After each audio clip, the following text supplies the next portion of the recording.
Vamos a resolver ahora esta ecuación que también tiene otra connotación diferente a lo que hemos estado viendo, donde tenemos dos logaritmos en ambos miembros, pero el argumento del logaritmo del lado izquierdo tiene una raíz que no es una raíz común porque es raíz quinta, y en el miembro derecho sí hay una raíz de todo el logaritmo. Entonces, nuevamente, pensamos en jerarquía de operaciones. Jerarquía de operaciones no tiene sentido aquí porque no hay ninguna operación. También, obviamente, estos no son términos semejantes, pero me doy cuenta que aquí tengo una raíz quinta y esa raíz quinta está asociada a la cuarta ley de los exponentes. Entonces pensamos en aplicar la cuarta ley de los exponentes, y la cuarta ley de los exponentes me menciona que si yo tengo una potencia y le estoy obteniendo una raíz, se puede calcular, perdón, como el logaritmo de la base elevado a la 1/5. Y eso es la raíz cuadrada de logaritmo de m. Y entonces aquí ya observo que puedo aplicar una propiedad de los logaritmos, que precisamente es la tercera propiedad de los logaritmos. Entonces aplicamos la tercera propiedad de los logaritmos, y la tercera propiedad de los logaritmos menciona que si yo tengo una potencia, se puede escribir como el exponente por el logaritmo de la base. Así que ese 1/5 ahora va a ser precisamente un coeficiente que va a multiplicar al logaritmo de m. Y esto es logaritmo de, no es cierto, es la raíz cuadrada del logaritmo de m.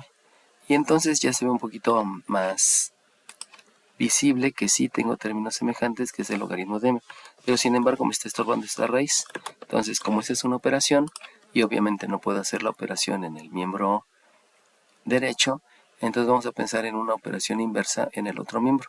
Eso quiere decir que si aquí hay una raíz, la operación inversa en el otro miembro es que hay que elevar al cuadrado. Y si voy a elevar al cuadrado, pues tengo que elevar al cuadrado el 1, el 5 y obviamente el logaritmo de m. Por lo tanto, al elevar al cuadrado el 1, pues me sigue dando 1. Al elevar al cuadrado el 5, me va a quedar un 25. Y al elevar al cuadrado el logaritmo de m, pues me va a quedar un logaritmo cuadrado de m. Acuérdense que se puede escribir logaritmo de m al cuadrado y es lo mismo escribir logaritmo cuadrado de m. O sea, lo que está indicando es que el cuadrado se está aplicando a la función. Así como de esta manera se aplica solamente a la función y no al argumento. Entonces, haciendo la operación inversa, vuelvo a reescribirlo porque borré de más. Aquí me queda un logaritmo al cuadrado de m. Y eso es un logaritmo de m. Y entonces ya va teniendo más forma. Me doy cuenta otra vez que este 25 aquí está estorbando. Y entonces pienso nuevamente en otra operación inversa. Y si realizo otra operación inversa, este 25 está dividiendo. La operación inversa es que multiplique. Y por lo tanto me va a quedar que el logaritmo cuadrado de m es 25 logaritmo por el logaritmo de m. Y entonces esto ya es una ecuación cuadrática. Ya se ve que se tiene la base, que se tiene un coeficiente y que se tiene un cuadrado. Por lo tanto, al ser una ecuación cuadrática, yo debo de buscar el objetivo, donde el objetivo es igualar a 0. Entonces mi objetivo es igualar a 0, y para cumplir el objetivo que es igualar a 0, lo que necesito realizar es una operación inversa. Por lo tanto, aquí está sumando, la operación inversa es resta, por lo que me va a quedar un logaritmo cuadrado de m menos un 25 logaritmo de m igual a 0. De aquí ya les había dicho, esta es una ordenada, y entonces me doy cuenta que al ser una ecuación cuadrática, todas las ecuaciones cuadráticas se deben de factorizar. Por lo tanto, voy a factorizar, y yo pudiera pensar que es una diferencia de 2 cuadrados por el 25 que tiene cuadrado, pero este no tiene cuadrado, por lo cual el método de factorización es el de máximo común divisor. Recordemos que el de máximo común divisor cuenta con un factor común, que es el número que está multiplicando a todos los términos, pero aquí no hay un número, aquí sí hay un 25, pero aquí no hay. Por lo tanto, no puedo pensar en un factor común, sino debo de pensar en una base común, y esa base común, si ustedes se dan cuenta, pues precisamente es el logaritmo. Y esa base común que es el logaritmo, ese va a ser parte de mi máximo común divisor. Entonces el máximo común divisor es logaritmo de m. Y tenemos que también observar que en la base común debo de escoger el que sea el exponente menor. Y el exponente menor entre este cuadrado y este 1, pues obviamente es el 1. Así que el máximo común divisor, el logaritmo de m a la 1, 1 que no se escribe. Y entonces para factorizar sabemos que necesitamos hacer la división. Por lo tanto, dividimos logaritmo cuadrado de m entre logaritmo de m, por leyes de los exponentes, me va a quedar solamente logaritmo de m, y luego divido este segundo término, y si divido menos entre más, me va a dar un menos. Si divido este 25 entre un 1 que está multiplicando, pues me va a dar precisamente un 25.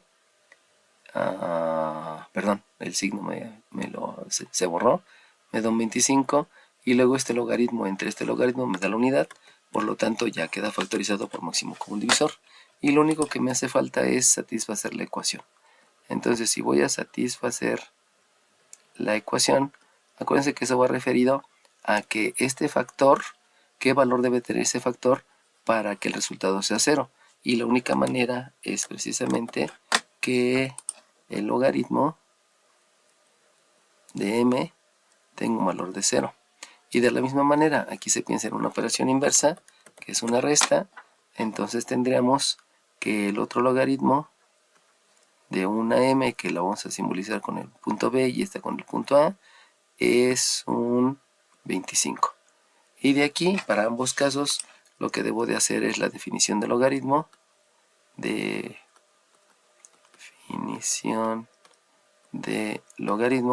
y nosotros sabemos que el logaritmo es el exponente, por lo tanto este 0 es el exponente, y ese exponente es al que se va a elevar la base, y sabemos que si no tiene base, pues de lo que estamos hablando es una base 10, así que el primer valor de la m, del punto A, precisamente es un 10 elevado a la 0, y sabemos que 10 elevado a la 0 me va a dar por resultado 1. ¿Por qué? Porque este exponente me está indicando cuántas veces se toma como factor el 10, y como no se va a tomar como factor al 10 nunca, se va a utilizar 0 veces, entonces solamente se escribe el 1 que va antes del 10 a la 0. Recuerden que este 1 me dice cuántas veces se utiliza este como sumando. Por eso 2 por 3 quiere decir que al 3 lo voy a utilizar 2 veces como sumando, y por eso se escribe 3 más 3. Entonces, de la misma manera, ese 1 siempre está presente para indicarme cuántas veces se va a tomar como factor. Por lo tanto, como el exponente es 0, esta base nunca se va a escribir y solamente se deja el 1. Esa es la razón por la que la abscisa del punto A es 0. Y para la otra, vamos a tener una abscisa del punto B, donde aquí otra vez es el exponente, y aquí voy a tener un 10 a la 25. Obviamente ese es un número enorme, es un 1 con 25 ceros, y eso es mucho, si es 10 a la 25 pues. Y de aquí lo único que me haría falta decir es que la coordenada del primer punto es 1,0. Recordemos que esto me está indicando la coordenada, y la coordenada del otro punto sería un 10 a la 25,0. Ahorita nos sorprenden estos números tan grandes, pero acuérdense que cuando estoy hablando de tecnología, pues precisamente sí puede haber esos números tan grandes, ¿no? Simplemente si estoy pensando en la velocidad de la telefonía celular, acuérdense que estamos en la 5G, y 5G está diciendo 5 gigabytes, y 5 es 5 por 10 a la 9, y 10 a la 9 es un número enorme, no tan grande como el 25, pero pues por ahí van los números, ¿no? Entonces no se asombren a veces de obtener números tan grandes.